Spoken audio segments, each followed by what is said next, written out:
Assalamualaikum warahmatullahi wabarakatuh. Perkenalkan, nama saya Kamarina Kamalasari. Pada hari ini saya akan menyampaikan materi mengenai media penyimpanan. Pengertian media penyimpanan secara garis besar dapat diartikan sebagai sebuah media untuk menyimpan data digital yang dapat diakses kembali. Jenis media penyimpanan yang pertama adalah internal memory. Komponen yang termasuk ke dalam internal memory. Yang pertama RAM, yang kedua ROM. Ciri-ciri internal memori yang pertama kecepatan akses tinggi, yang kedua ukuran kecil dengan harga mahal, yang ketiga setiap data yang disimpan akan ditempatkan dalam suatu alamat atau address tertentu yang bersifat unik. Berdasarkan tipe penyimpanannya, internal memory dibedakan menjadi dua. Yang pertama, volatile memory, yang kedua non-volatile memory. Volatile memory merupakan penyimpanan yang bersifat sementara. Jika daya dimatikan, maka data akan hilang. Non-volatile memory merupakan penyimpanan yang bersifat permanen. Jika daya dimatikan, data akan tetap ada. Jenis media penyimpanan yang kedua, external memory.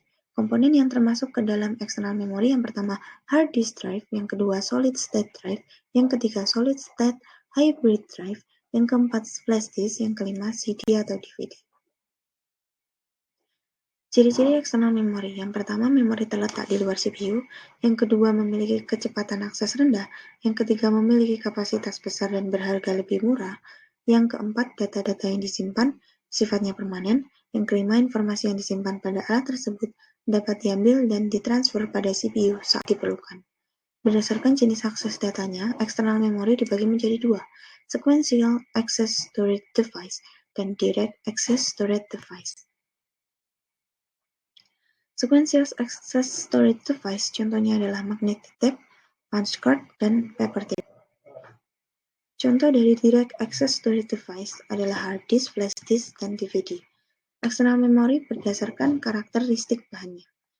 Punch card merupakan kartu kecil berisi lubang yang menggambarkan berbagai instruksi atau data, dibaca melalui punch card reader. Magnetic disk merupakan disk yang terbuat dari bahan yang bersifat magnetik. Optical disk merupakan data yang terbuat dari bahan-bahan optik, seperti resin, polikarbonat, dan dilapisi permukaan yang sangat reflektif, seperti aluminium. Magnetic tape merupakan disk yang terbuat dari bahan magnetik tetapi berbentuk pita. Cloud storage termasuk ke dalam media penyimpanan, yang mulai sering dipakai untuk berbagai kebutuhan, dan tentu dengan teknologi ini keseharian kita menjadi terbantu. Cloud storage termasuk ke dalam media penyimpanan yang cukup baru dan bertambah banyak pemakainya pada saat ini. Cloud storage terdiri dari dua kata, yaitu cloud yang memiliki arti awan dan storage yang memiliki arti penyimpanan. Yang dimaksud awan di sini adalah komputer yang menyimpan data, namun jaraknya jauh, jadi kita tidak dapat melihat secara langsung maupun menyentuhnya secara langsung. Memiliki cara kerja yang sama dengan komputer kita ketika menyimpan data digital. Kelebihan dari cloud storage yaitu data lebih aman karena tidak tersimpan dalam media penyimpanan berbentuk fisik. Yang kedua, dapat diakses dari mana saja asalkan memiliki koneksi internet. Kekurangan cloud storage yang pertama, tidak ada koneksi internet, tidak dapat mengakses data. Yang kedua, membutuhkan koneksi yang kencang untuk mengaksesnya. Contoh cloud storage, yang pertama Google Drive, yang kedua Dropbox, yang ketiga OneDrive.